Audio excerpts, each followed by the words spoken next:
Hello, church. Pastor Steve here with our Monday Minute for November 29th, 2021. I'm here in my living room, decorated all out for the holiday season, which we just began yesterday in church. I've got a few announcements that I want to remind you of before we get to today's devotion. And the first is that we'll be having our online town hall meeting tomorrow night, Tuesday, November 30th. That will be at 7 p.m.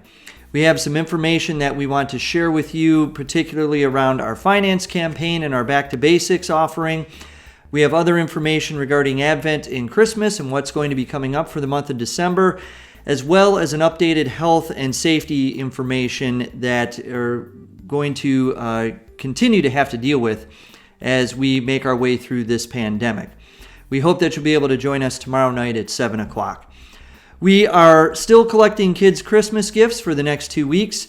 Please bring those to the church by Sunday, December the 12th, so we can get those distributed to all of our kids in time for Christmas. We're also collecting our winter apparel for kids that are in need.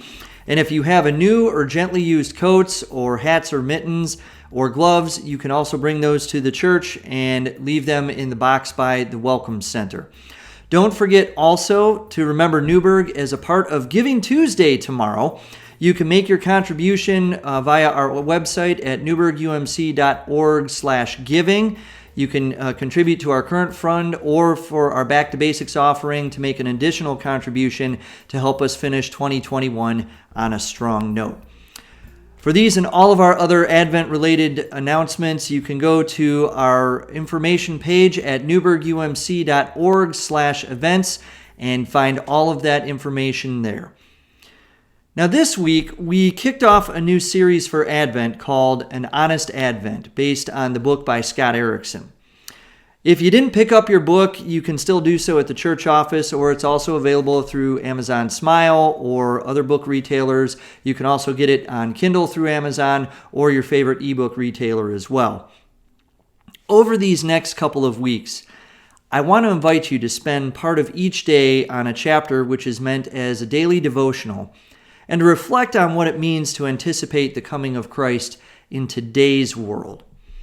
One of the early themes that Erickson focuses on is God's choice to be vulnerable. Some would even ask the question, if God chooses to be vulnerable and God is all-powerful, is that still being vulnerable?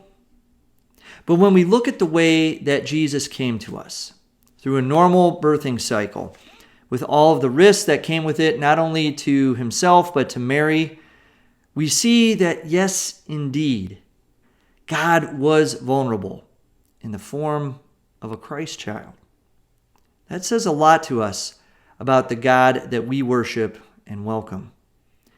Erickson says in chapter 4 of the book that whether it is in marriage or friendships or any other relationship, it can only go so far without someone becoming vulnerable.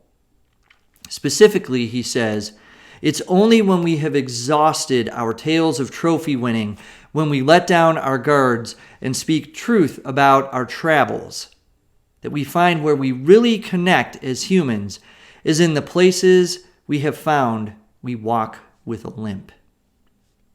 He says that even in our work, where we attend a conference to hear a speaker who has achieved success in their field, which might be the same field as us, if they don't share their hardships and their struggles, and even their failings that they had along the way, we won't believe it.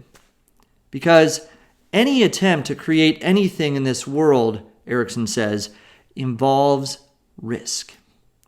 All creating is an expression of vulnerability.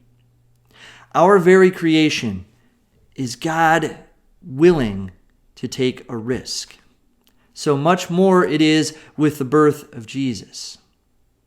The psalmist recalls in Psalm 139, beginning with the 13th verse, "For you created my inmost being. You knit me together in my mother's womb. I praise you because I am fearfully and wonderfully made. Your works are wonderful, and I know that full well." As we go through this Advent journey together, may we acknowledge our vulnerability And rest assured that we follow and worship a God who in the very creation itself, in our very createdness, and in the new creation that we have come to know in Jesus Christ, our God was willing to be vulnerable and loved the world so much that God gave God's only Son. Have a great week, and we'll look forward to seeing you back here next week for another edition of our Monday Minute.